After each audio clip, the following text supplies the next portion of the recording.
I'll show you permanent damage, you wee fuck! Kratos, throw me at him! Horns first! Yeah?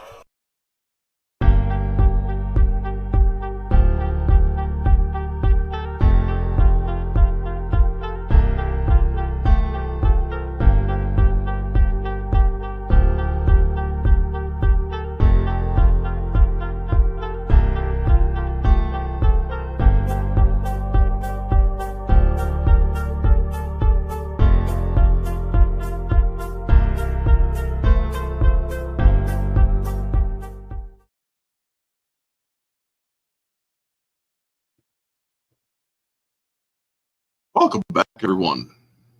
Hope you're all having a wonderful day. If not, boy, we have work to do. How y'all doing, folks? Welcome back to Orange Hat. Hope you're all having a wonderful day.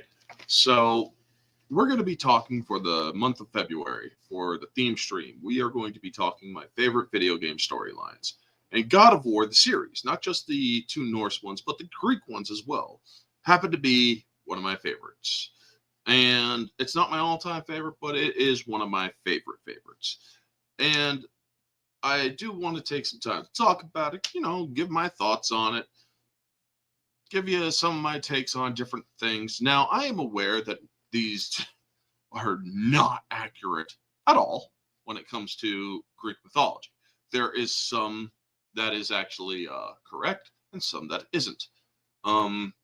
Specific or a good example is Hercules being talked about in the Greek pantheon, where it's actually Heracles is the Greek name for that particular demigod, because he was a son of Zeus, but named Heracles, and he was actually a son of Hera as well. So yes, and then he had to do the 12 labors and whatnot. But in the Greek myth, or in this game series, he's called Hercules, which is the Roman term for him. And this is more of the story of Kratos, the god of war, who essentially destroys an entire pantheon of gods, and then moves on to the Norse pantheon, in which he will later, I believe, be going on to the Egyptian pantheon. But folks, I usually have like 8 to 10 overlays. For this, I busted out like 19 or 20. So yeah, we are going to be talking about the God of War games. Now, not all the middling games like Ascension and them. It's basically God of War 1 through 3, and then God of War and God of War Ragnarok that I'm going to be focusing on. And because those are the main stories. The other ones were platform games. They weren't platforms they were handheld platforms, like Ascension and them. So I'm not really focused on their storylines. However, the story of Kratos, and I said this during my birthday stream a couple days ago, that Kratos is what is known as a chaos theory. He is the what if of what ifs.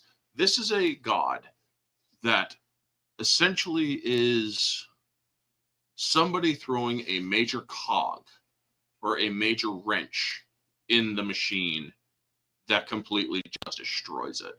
Because Kratos is, yes, a god of war. He becomes the god of war for the Greek pantheon after he murders Ares, due to the fact that Ares betrayed him and made him murder his own family.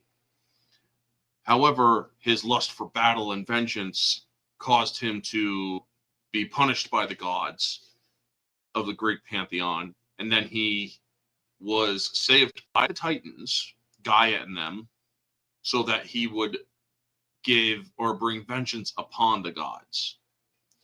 And then the Titans end up betraying him, and so he fucking wipes them out too. So he has absorbed primordial energy to such a degree that he I would love to see a versus between him and Sun Wukong. Let's just say that the Monkey King from Asian mythologies or from Chinese mythology, because this guy can kill gods and he can also kill titans, which he has done. He has fought Kratos. He has held back the strength of Atlas, who holds up the universe. I mean, this dude, Death Battle had him go up against Asura from that Wrath, whatever show, and he beat Asura. So Kratos is essentially the death of any polytheological society. Now, the Norse, or essentially, as we all know, I like to use that word essentially. And hello to Kamen Rider. Thank you for tuning in.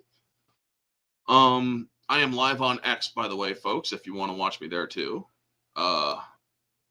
Views on YouTube help a great deal. Also, make sure that you smash the like button. It helps immensely. So let's get into it. When I've actually played the first 3 God of War games, God of War 1, 2, and 3. And I gotta say, I love those games. Loved them because they were brutal. They were very graphic. And you know what? They weren't shy about showing nudity, because in the Greek pantheon, sex was one of those very present factors.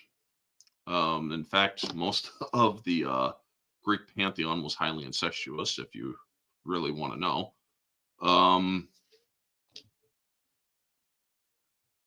But yeah, I mean, Kratos gets it on with Aphrodite. He has sex with a couple of women in God of War 2 in a fountain area.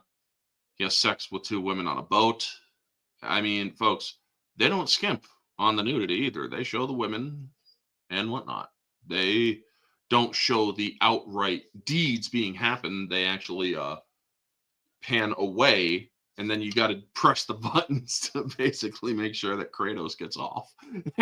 And the thing is, when he's doing this, he actually gets resources for upgrading his equipment and whatnot, which is pretty cool. That was something that they didn't do in the God of War Norse mythology games.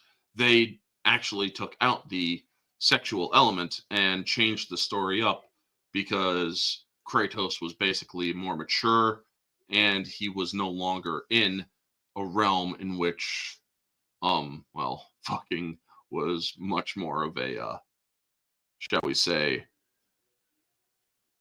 important factor, you know? So let's see here. Let me get my media assets, as they call them here. But yes, Kratos, he wasn't always a god. He was a demigod originally. And this was General Kratos. His skin was more dark colored. And he was voiced by, I believe, Terrence Williams or Terrence K. Williams or whatever. A great guy, or a great voice actor, who actually voiced Mace Windu in the Dave Filoni Clone Wars. I believe he also did voice Mace Windu in the Genndy Tartakovsky Clone Wars. However, I could be wrong, but I don't think I am. And then later on in the Norse, it was Chris Judge who does Kratos, and I think both of them are actually very good. But I think that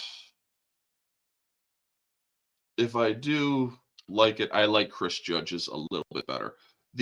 While the Greek God of War games are extremely brutal, bloody, guts, all of it, it is slightly more tame in the Norse God of War.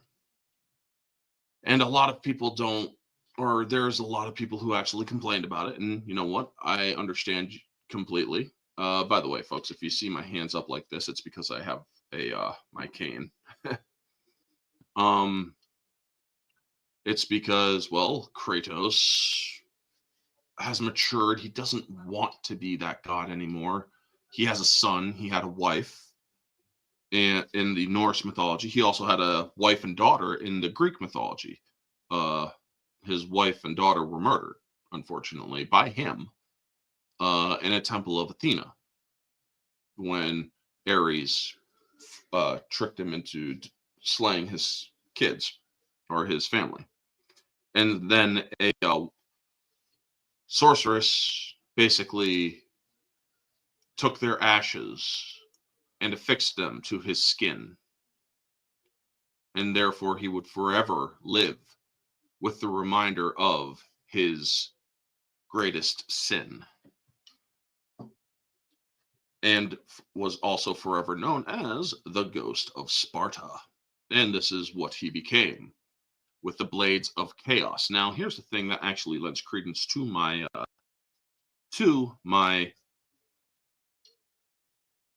theory that he is a chaos element. He is a god of chaos. You see, most gods, they are not capable of doing things outside of what they were specifically able to do. Where Kratos was an element of, or was a different element. Kratos became a god of war, but then when he was slayed by Zeus in God of War 2, for his defiance against the gods and his defiance against Olympus, he then became a Titan. Kratos is a Titan god, essentially, folks. He is a Titan god. He is imbued with both powers of gods and Titans. He has equipments that revolved around the head of Helios, the wings or Mercury's boots that granted him the speed of Mercury. This man has all these powers that he could unleash. And as he destroyed the pantheon of Greek gods, he destroyed the land of Greece. In that universe, Greece is a wasteland of nothingness due to the gods and Titans being destroyed. When Poseidon was slain, the waters swallowed Greece. When Helios was slain, the lands grew dark and a famine took hold. When he slayed Athena and Hermes and them, greater famine took hold. I mean, Kratos didn't care. He didn't care. He knew what was going on. He didn't care. All that mattered was vengeance. And boy, did he go on vengeance. I mean, him fighting against Ares was a cool freaking battle. Ares was actually destroying Sparta, or in the middle of destroying Sparta, when Kratos was pulling the Pandora's box out of the Temple of Kronos. And I love that scene because Ares is like, wait, what? And then he just grabs a huge spiked tree and whatnot and just throws it, and it impales Kratos, killing him, mind you. Kratos has died multiple times. Death won't hold him. It can't hold him. He will crawl out of death's grasp. He will fight his way out of the underworld and rise again and again and again. And even the Titans would help him after Zeus killed him with the Blade of Olympus, which is a god-killing weapon. But then the hands of fate were trying to stop Kratos' efforts, and he's like, okay, fine, I'll kill them as well.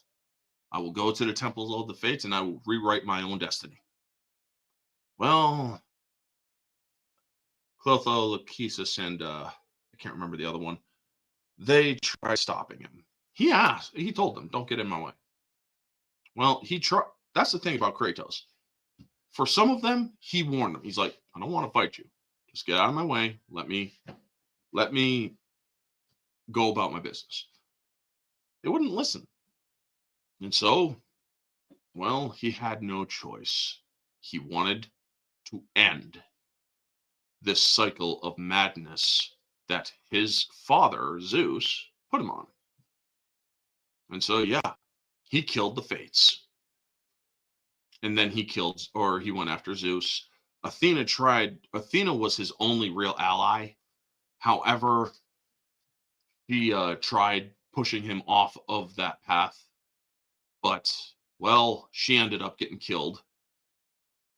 And so then she warns Kratos. It's like, Kratos, Zeus is Olympus. If you destroy him, you destroy all of Greece.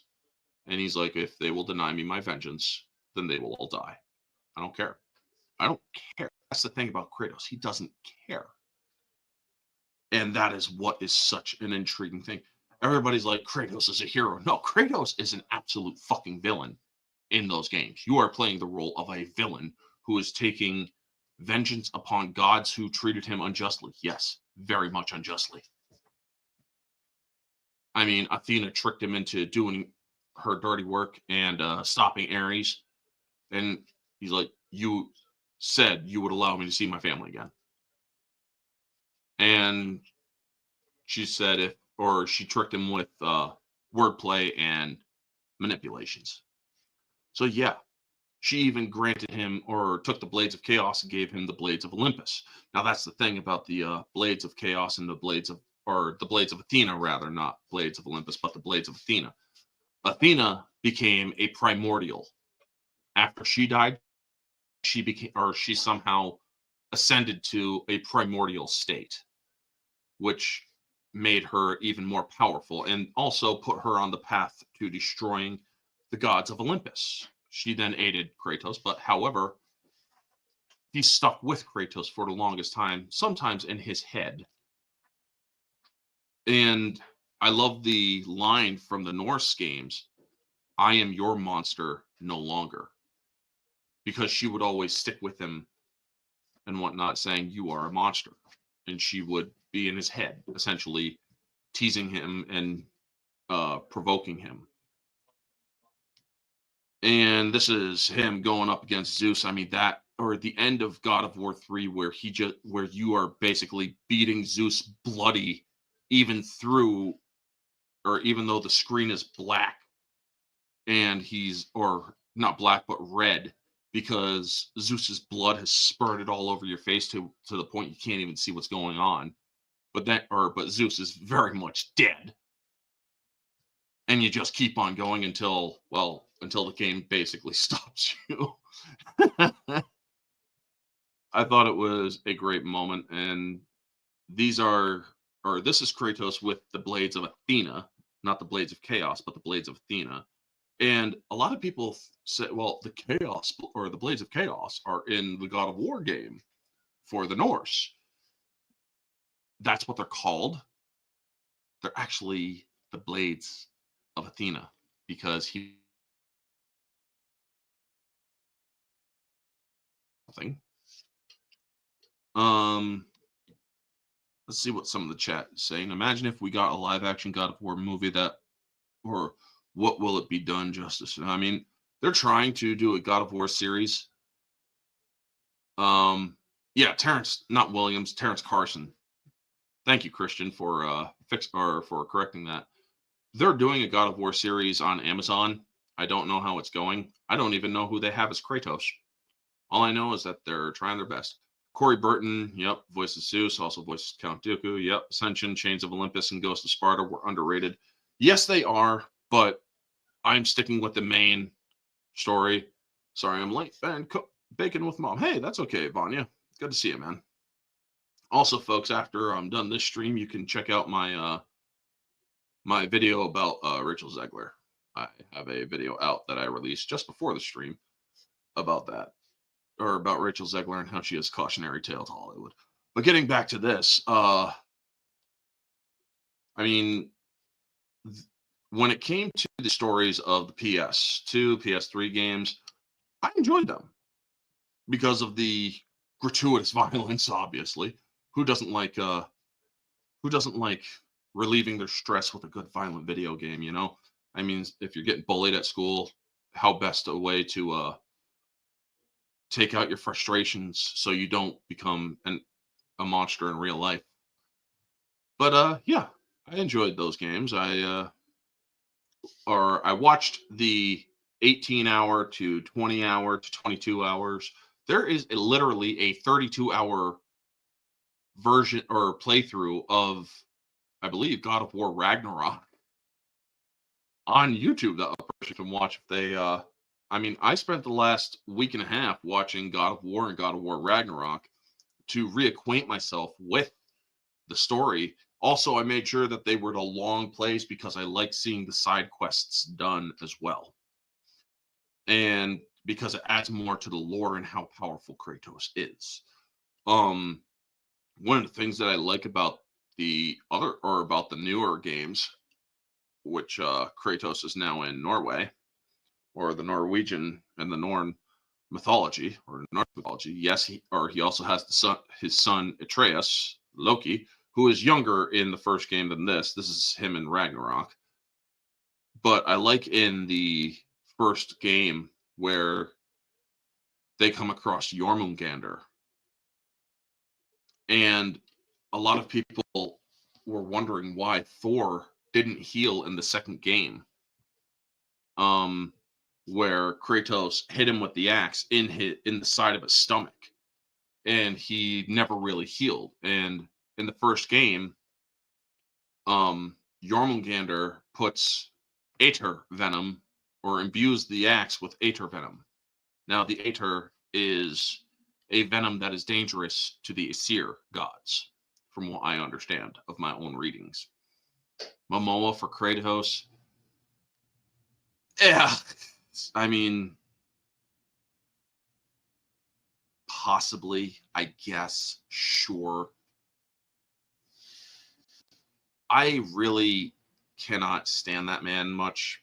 I mean, he's a good actor, don't get me wrong. He is a very good actor. But there are some things that are, when he's directed or wrongly, he ends up making a fool of what his movies are. I actually took a look at the Aquaman 2 movie, and he had a great speech at the UN, and then he's like, "I'm Aquaman, bitches, woo!" And then it's like, okay, this movie just got ruined. I mean, it was already ruined enough with Amber Turd being in it, but yeah, God of War becomes dad of boy. Yeah, I know. Yes, I could do the boy, boy, boy, boy, boy, boy. I mean, I love that whole freaking thing. I mean, yeah, I believe he said that in Aquaman 2. He's like, "I'm Aquaman, bitches," and then he's like, "I'm out," and that's how they ended that movie. And it was just stupid. Clancy Brown and Nolan North voiced Hades and voiced Baron Praxis. Cool. Thank you. I mean, I could do a lot of different voice talents myself if I ever got into voice acting. It would have been pretty cool. But I also do like the voice acting and voice talents of of the games as well. I mean, Kevin Sorbo came back for Hercules. The same guy for Theseus. The same guy that played Perseus in the original Clash of the Titans came to play Perseus in the PS game, earlier PS games. Let's see here.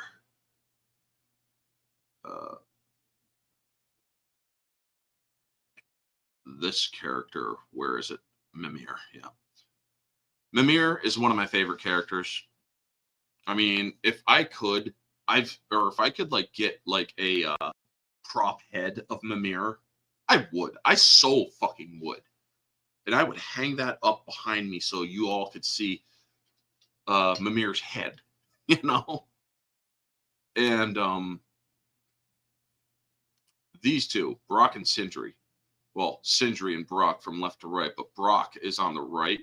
I love Brock. Sindri is freaking hilarious. Imagine a germaphobe dwarf who later on just doesn't fucking care after Brock dies. Brock has died twice. He dies the second time more permanent in the second game.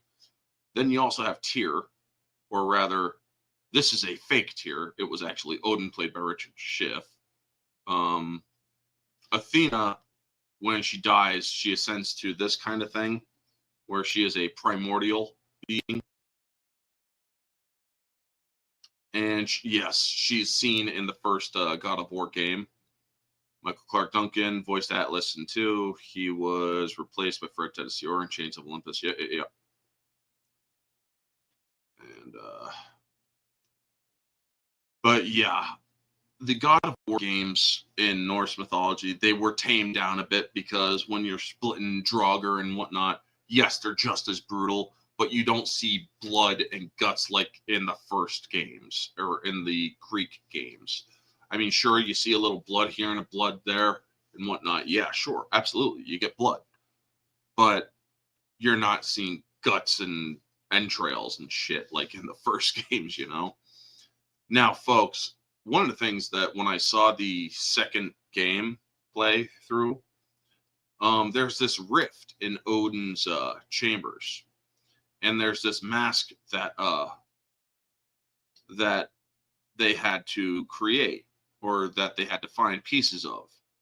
Now, when I did the research into that whole situation, I found out something interesting. Loki in a mask. Where have we heard that before? Oh, right. Well, we heard it from the movie The Mask. And God of War 2's Mask storyline is inspired by a Jim Carrey film called The Mask, with this very mask as the inspiration to that one. Now, me, I would love to get my hands on a 3D printed version of this or whatever. I think it would be absolutely cool. And yes, I am very much sure or aware that there are, or that much of the stuff that happens in this game. Now, another thing that actually fits my chaos theory about how Kratos is a god of chaos as much as a god of war. After the events of the first game where he kills Balder and Fimbulwinter starts, Mimir actually tells him, "You've changed things. Ragnarok wasn't supposed to start for another 100 winters. You've changed things, brother." Yeah, Ragnarok or Fimbulwinter lasts for 3 years before the Aesir go hunting for Kratos and Atreus. And it turns out that they've been watching them the entire time. And, well, Atreus also comes across Angerboda. Now, the actress who plays Angerboda, I have nothing against her. You know, they put her in the game. She's dark-skinned, so what? I can understand why some people would be upset because it's his Norse mythology and such. And yeah, I get it. The identity politics is irritating. But honestly, I am not going to blame the actress for the choices of the people who made the game. I mean, I do know that the creator of God of War absolutely hates these two games, God of War and God of War Ragnarok, because they chose the be better storylines. And the be better, we must be better. And how Kratos is no longer just an entity of vengeance, so to speak. He's basically led down these paths where he has no choice but to do what he does. I mean, I also love how he goes up against Thor and gets his ass kicked. And this is actually one of the more accurate portrayals of Thor with the red hair, because a lot of Norse mythology actually shows Thor with red hair. And Mjolnir is actually shown to, or is actually shown accurately as well. It's not the hammer that we all see in the, it's not the hammer that we all see in, whatchamacallit, the MCU. It's actually the more Norse-looking war mallet that is in this movie. Now, I also am aware that he cannot fly. Now, in this, obviously, he can. Um, but I do like in the second game where they come in and he's like, about time. And he snaps for the hammer to come back to him. Mjolnir is a sentient hammer. I always loved that about Mjolnir. It's a sentient hammer. And when he snaps, it comes to him when he reaches out his hand like this in the bar or outside of the bar where with Thrud and Atreus, the hammer comes crashing and smashing into his hand and then just drops because it's like, yeah, you broke your promise to your daughter, dude. You're not really worthy right now. So I'm gonna just stop for a bit until she reminds you of your worth. And there are some great moments. Now, a lot of people were confused about Jormungandr in the final scenes of the game. This Jormungandr, how they say that the snake looks different. It's literally this snake that Angrboda and Atreus revive or put a giant soul in, or a giant's soul in to a snake, and it floats off, or it slithers off, and literally becomes this one. While this one is still in Midgard. This is the Jormungandr that goes up into Ragnarok time, and Thor literally hits it so hard it cracks the branches of Yggdrasil and knocks Jormungandr back in time so that he would age to this type. Because you see the tendrils and the moss beard here doesn't exist here. He only has the two little tendrils on his chin, you see. So I thought that was pretty cool how they pulled that little gig. Now, in Ragnarok, folks, this is why in Norse mythology, don't get your stuff from video games or movies and whatnot. Thor dies before the events of Ragnarok. In fact, Jormungandr and Thor are both not even involved in Ragnarok, according to my friend Steve Kenobi, who is a Norwegian who knows the mythology a lot better. But I do like how Surtur is turned into Ragnarok through the primordial flames of the Blades of Chaos, which are actually the Blades of Athena. Ugh. There's a little bit of inconsistency there, folks. You see, he's given the Blades of Athena, but then later on in these games, the Norse games, he is given the blades, or he has the Blades of Chaos back, which were taken from him when he was killed in the second game, or third game. No, second game, yeah. He was given the Blades of Athena. And Atreus is a lot more of a play-up character in the second game, which is okay in a way. He is also the giant god Loki, which is everybody knows in mythology or Norse mythology, he is the trickster. Richard Schiff playing Odin, dear Lord, I thought that was actually pretty damn good. I thought that Richard Schiff as Odin was a pretty good choice. Because Odin is a deceiver. Odin is not, or a lot of people picture Odin as this big armored fighter because of Marvel and whatnot. Where Odin is a lot more. I don't have a picture of him, sadly. Odin is far more plain. What is this one? Now that was versus Ares. That was versus Zeus. But yeah, also, I do like how in the second game, or in the Norse games, he still has his Spartan rage. But I even believe that even in these games, he is holding back. He doesn't, or because he says to Odin, "If give me back my son, or you will meet the god I once was."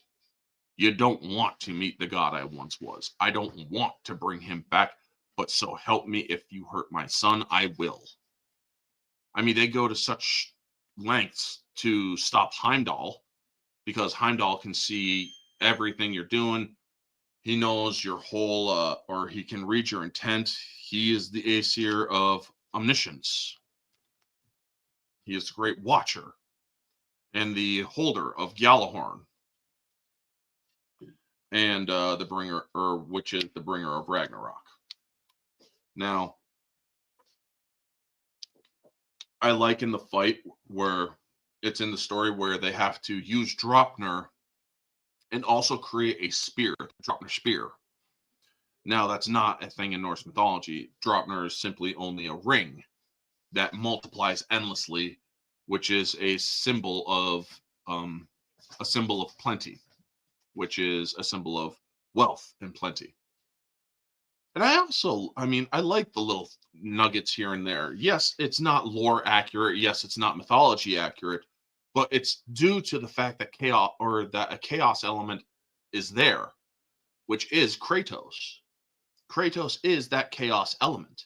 He is essentially a titan of chaos. He is almost like Uranus. Uranus, he created everything in the Greek mythology. Titans, and then the Titans created the gods, and so on and so forth. But yet, Kratos was created, or was born to Zeus, and he essentially, he wrecks everything's shit. He kills the gods. He goes over to the Norse lands. He marries Lothae, who gives birth to Loki. Loki's also sort of a chaos element in himself because of the trickster and whatnot. Fenrir is put into the body of Garm, a chaos element in itself, the wolf, or the chaos wolf down in hell. Also known as Garmr in the actual mythology. And they turn him into Garm is turned into, or Fenrir's soul. Loki accidentally imbued his knife with Fenrir's soul. And so when he stabs Garm in the head and transfers his soul into the soulless wolf, well, a soul can actually overpower a will. And so it did. And so Fenrir became the giant wolf that we all know in the game, or in the mythology. Now, Tyr, the real Tyr, where is he? Right here, this Tyr, due to the chaos element that comes to Norse mythology, which is Kratos coming to Norse mythology, Tyr does not give up his arm. He doesn't lose his arm. He does help Kratos in the Valhalla storyline, where Kratos learns to accept all that he is and finally forgive himself for what he was and what he did.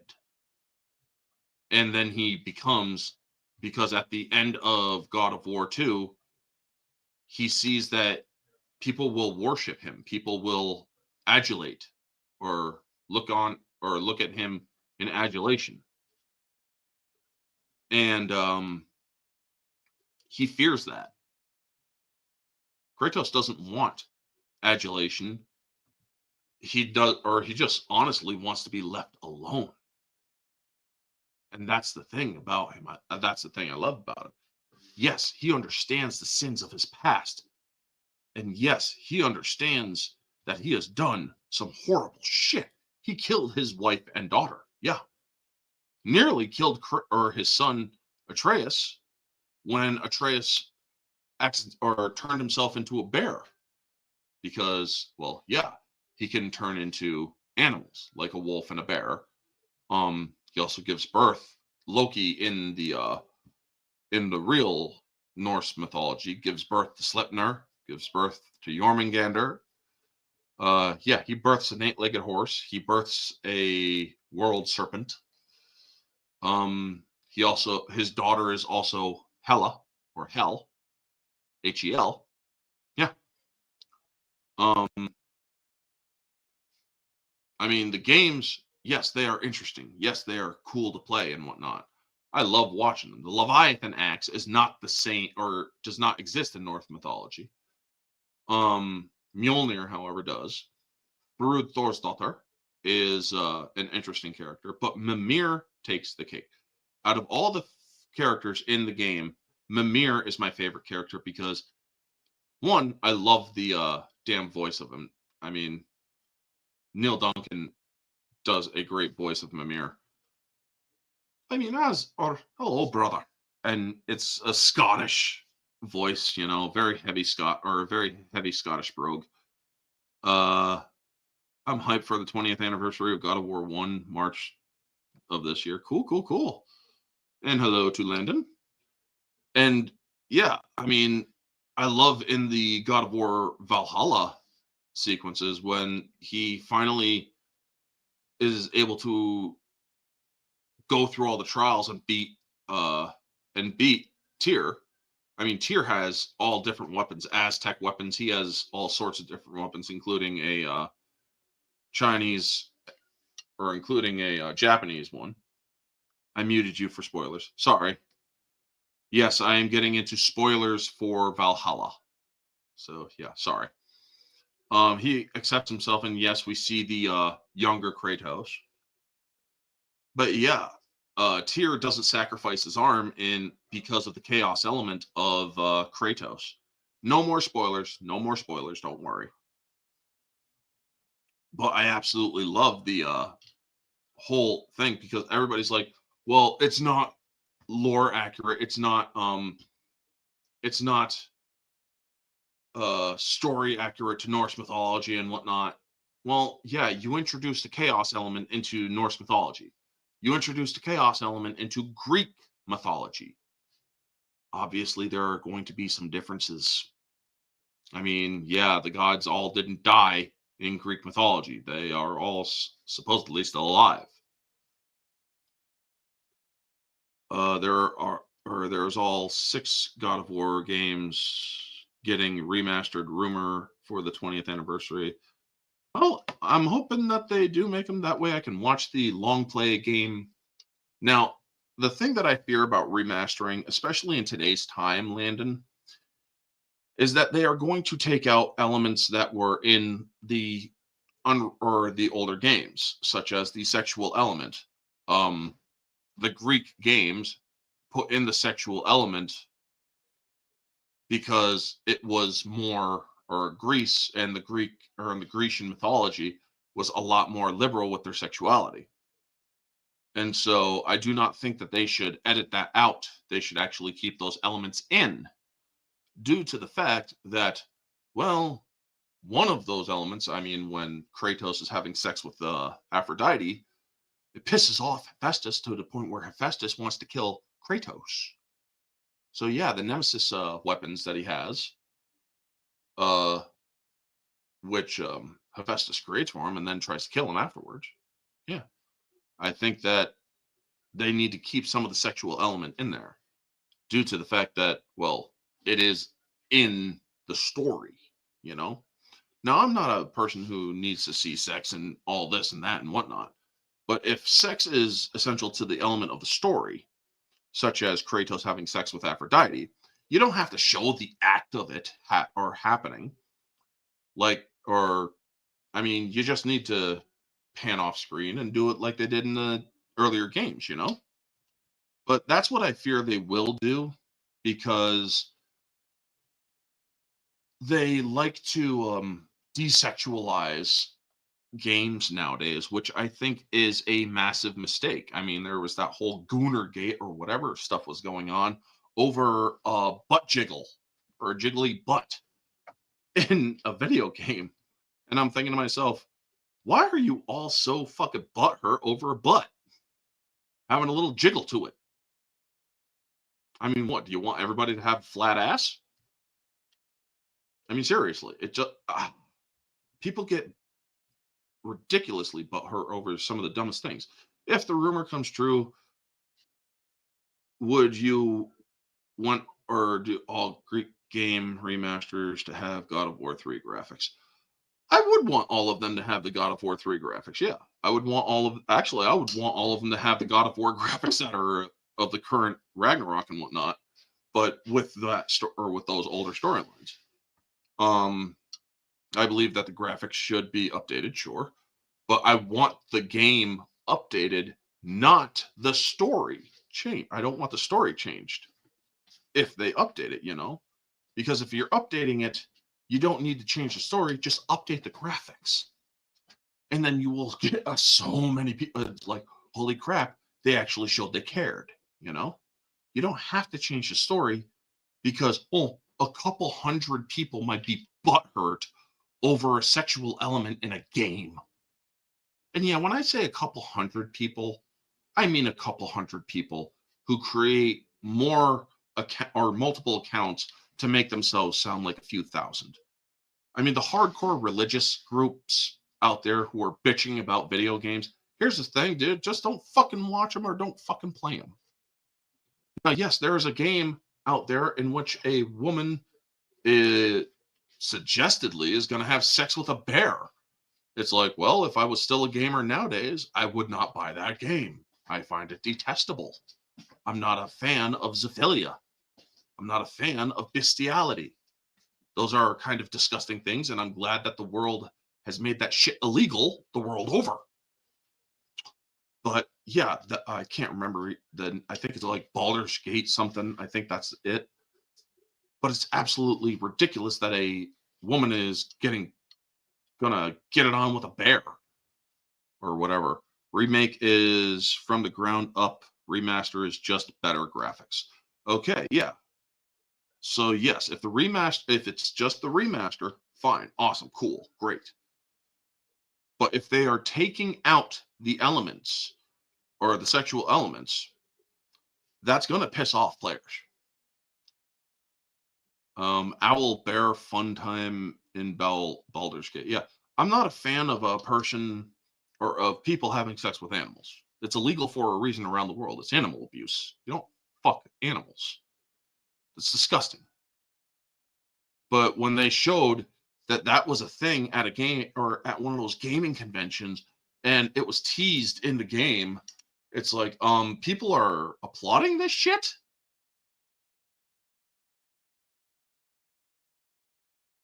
It's very fucking disgusting. I'm sorry, dude. That's just the way it is. That's just the way I say it. And so I won't play it. I won't support it in any shape, way, or form. I mean, but getting back to God of War here, I love the different things that they have. Freya, the different items in Norse mythology. They do their best at using the terms and words with the spellings of the Greek or of the Norse spellings. Like Angerboda is A-N-G-R, not A-N-G-E-R-B-O-D-A, but A-N-G-R-B-O-D-A.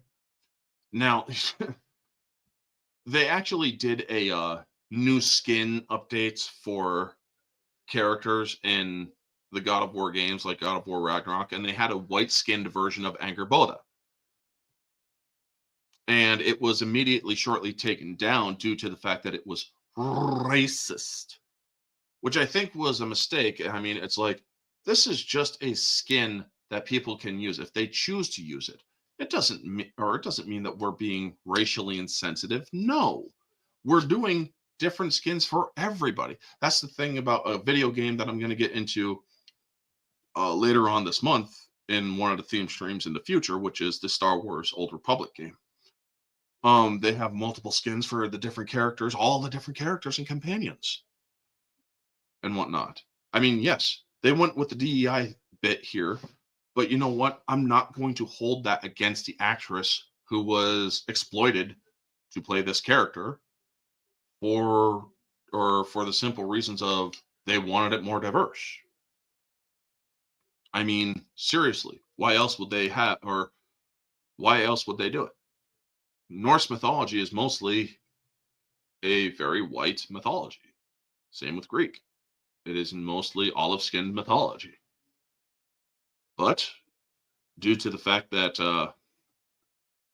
I have no problem with it for the reason that this is a chaos element kind of tale, due to the fact that Kratos is a chaos element, or who's to say that creation itself wasn't affected by the or by the element of Kratos.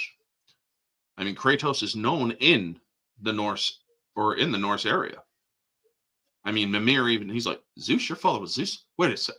I'm hanging, or I'm dangling from the bloody hip of the bloody ghost of Sparta. He's like, do not call me that. He's like, oh, don't get me wrong, brother. The Pantheon had it coming from what I understand and whatnot.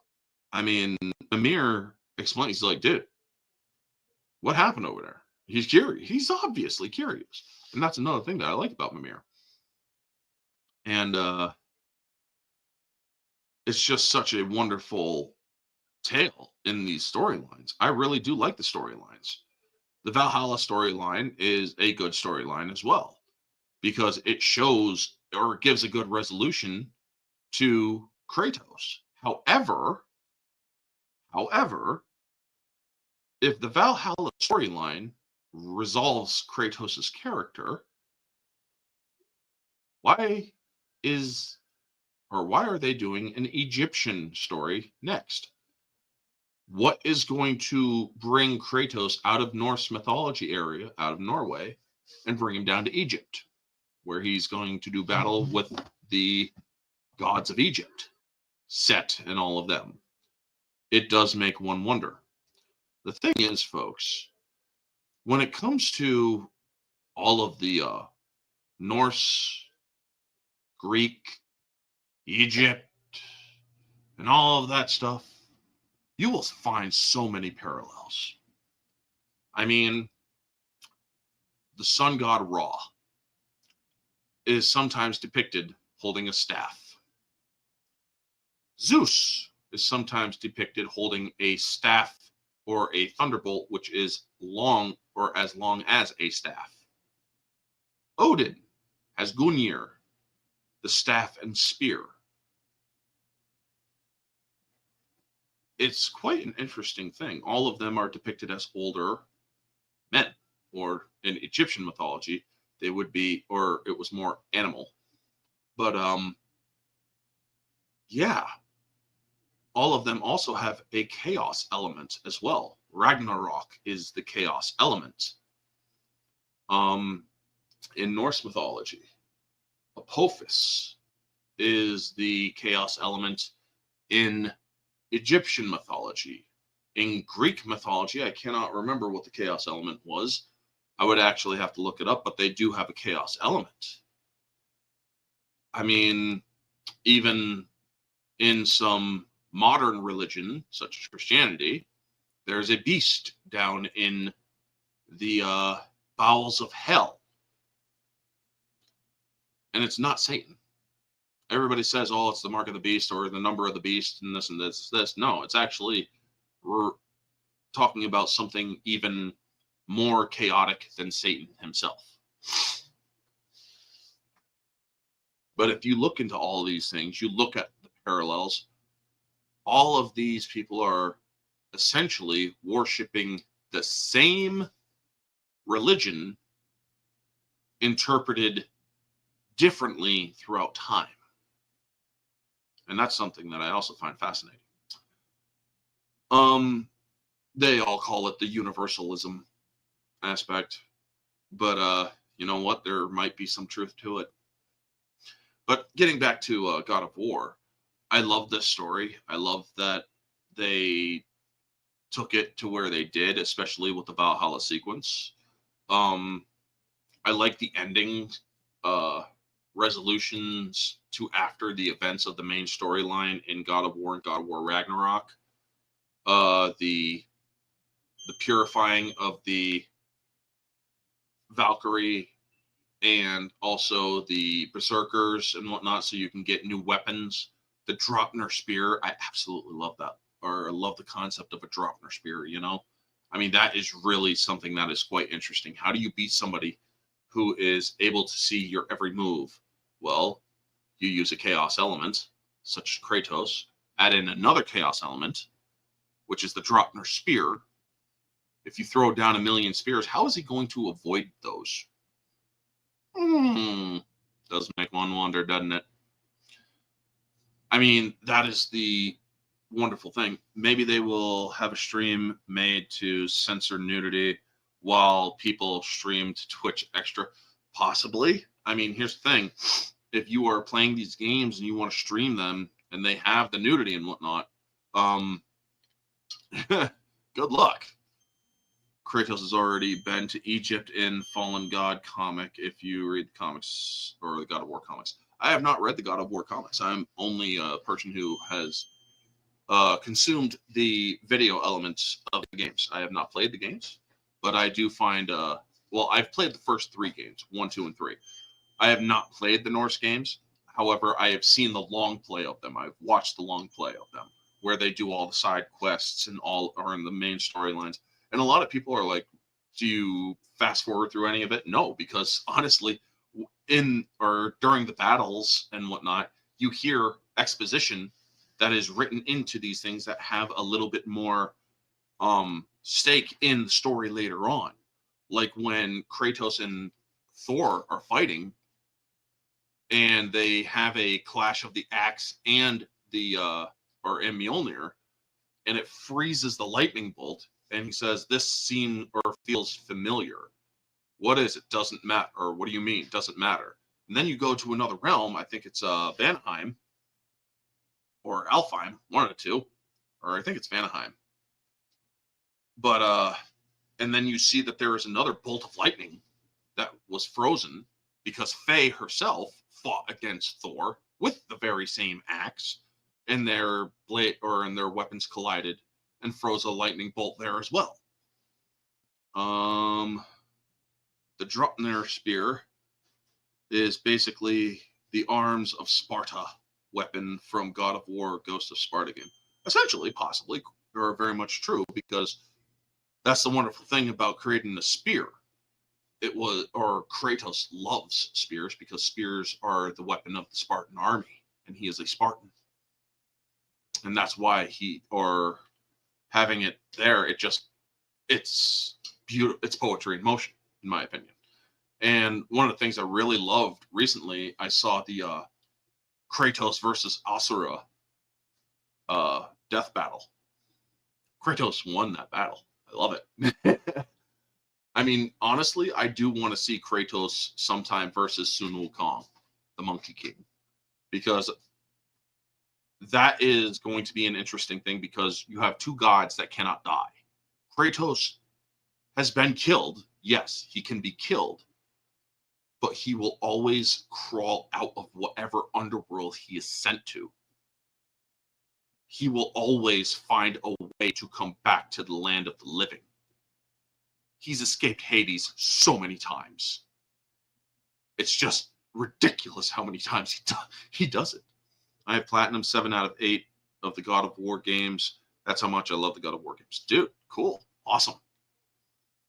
I mean, I love watching these games be played through. I like watching the games played through where you have all of the upgrades.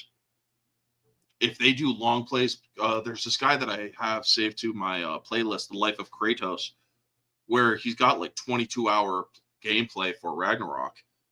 And it's like, this dude literally has all the freaking upgrades and all of the freaking skins and looks to the weapons and whatnot. And he plays it out, and it's like, this is what I like. Do this more. I mean, show the best of the gameplay so that you can have by having people do that, showing you the best of the gameplay, you give them something to strive for. If you show them the best of the best, they will be inspired to try to reach that level. Show them the best, they will want to be better. And that is something that inspires new gamers. Me, I've gotten out of the gaming scene a while back because, well, it became an addiction. And I was letting life pass me by a little too much. Not to mention I was burning money I was burning money a little bit too much too, essentially, on games. And this was even before downloadable content games and no longer hard copy games. This was online, or there was an online game called Marvel's Avengers Alliance. Blew quite a bit of money on that. Yeah, couple thou. Not bragging at all. But yeah, folks. Anyway, we've been going on for an hour. Thank you to everybody who has tuned in on both X and on YouTube. I'm trying to get to 2,000 subs. If you guys can help out there, share my content out. I'm going to be discussing more games. In fact, the next week's storyline is our story game that I'm going to be discussing. Well, if I could find it, right here. This is the next one that I'm going to be discussing next week, the Metal Gear Solid storyline. It is Metal Gear 1, 2, 3, and 4, or Metal Gear Solids 1, 2, 3, and 4. I'm not going to get into Rising. It's the story of Solids, or it's the story of Big Boss and Solid Snake, essentially. Those stories. I'm not going to include Phantom Pain because Phantom Pain was not embraced by Hideo Kojima. They ended up getting different actors and whatnot for the voices. So yeah, also the storyline just went what the fuck mode, you know? But yes, thank you to everybody who tuned in. That's my my thoughts on the video game storyline of God of War. I think they are great games. I think the remasters hopefully will be honorable to the games that came before. And I hope that people truly do enjoy the remasters. And I hope that they keep in all the elements.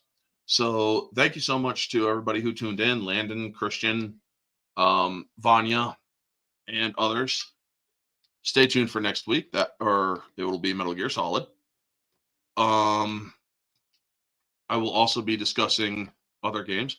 I have the same age as God of War 1. Think it's a funny coincidence. Nice. Well, cool, dude. So you're in your 20s. Well, I'm 40, so I'm a little older than you. But yeah, definitely stay tuned, folks. Let's see here. Friday is Orange Hat Uncensored. Sunday is Weekly Recap, where we will be discussing. Well, we might have a recap. I'm not sure if we'll have a recap this Sunday because it's Super Sunday. People are most likely going to want to watch the Super Bowl rather than watch YouTubers. So yeah, I will try to get more content out for you guys moving forward. Let's see here. Close, be 20 in 4 months. All right, well, happy birthday in 4 months, buddy. If you tune in, still tuning in by then, I'll wish you happy birthday then too. Let's see here. Later this month, me and Mara Jade on Jade Shadow's channel we're going to be discussing John Wick's chapters 1 and 2 for the ones and twos, and we're going to be discussing The Punisher 2004 and Law Abiding Citizen. Instead of love, we're going hate. Hate, or February hate for the month of February. We're doing something a little different from everybody else, you know? That's what I love about my channel. I'm not going to follow all the main other bigger channels that I agree with or don't agree with and whatnot. I'm doing my own thing. I'm building up smaller channels, helping them grow a little bit more too. Anybody's really welcome on my channel, whether you be a bigger channel or not. It's just the smaller channels have a little bit more priority, so we can get many bigger channels out there to have a greater impact in what we're trying to do, which is fix Hollywood, essentially. These are the stuff that I enjoy. I'm trying to be a little bit more positive on my channel. I'm not trying to be full on hate. I mean, yes, sometimes I do a little bit of rants. Sometimes I do a little bit of anger and whatnot, but mostly I want to try to be a little bit more positive. So that's why I do the theme streams, things that I like and whatnot. So yes, stay tuned for next week. I'll be doing Metal Gear Solid 1 through 4. These stories of Solid Snake, essentially. And with that, folks, thank you so much for tuning in. Y'all have a wonderful day. Check out my video, Rachel Zegler, A Cautionary Tale, essentially. It is one that has been released before the stream. And tonight I will be on the Barroom Podcast with Society Reviews on his channel, 8 p.m. So stay tuned for that. And I will talk to you all on the next one, folks. So y'all have a wonderful night, and always remember to stay humble. Peace. Are you done? Are you done?